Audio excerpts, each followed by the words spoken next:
حضرت رابعہ بصری رحمتاللہ علیہا رات کو غسل کر کے خوشبو لگا کر اور اچھے کپڑے پہن کر اپنے خاوند سے فرماتے کہ کیا تجھے میری ضرورت ہے؟ اگر ان کے خاوند کہتے نہیں تو پھر وہ کہتی کہ مجھے اجازت ہے کہ میں اپنے اللہ سے بات کر لوں؟ کہنے لگے ہاں اجازت ہے۔ پھر ساری رات سجدے میں گزر جاتی تھیں اور نفلوں میں گزر جاتی تھیں، رونے دھونے میں گزر جاتی تھیں۔ جوانی میں تقریباً 40 سال کی عمر میں آپ رحمت اللہ علیہ فوت ہو گئیں۔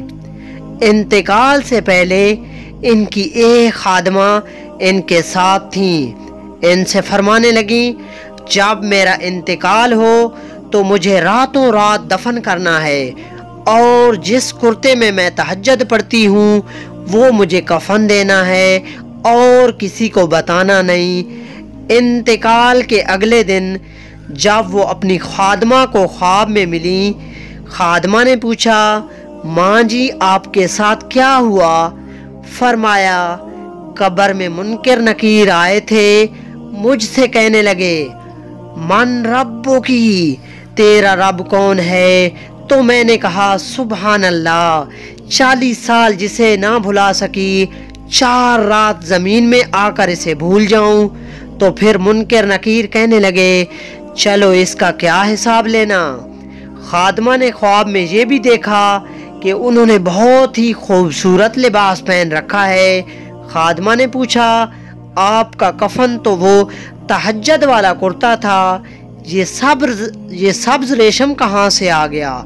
حضرت رابعہ بصری رحمت اللہ علیہ نے فرمایا یہ سبز ریشم مجھے میرے اللہ نے پہنایا ہے اور تہجد کا کرتا لپیٹ کر رکھ دیا گیا ہے۔ قیامت کے دن میرے اعمال کے اندر اسے بھی تولا جائے گا، میرا وہ کرتا بھی تولا جائے گا جس میں میں تہجد پڑھا کرتی تھی۔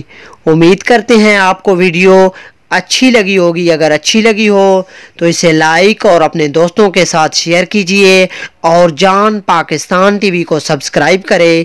شکریہ، اللہ حافظ۔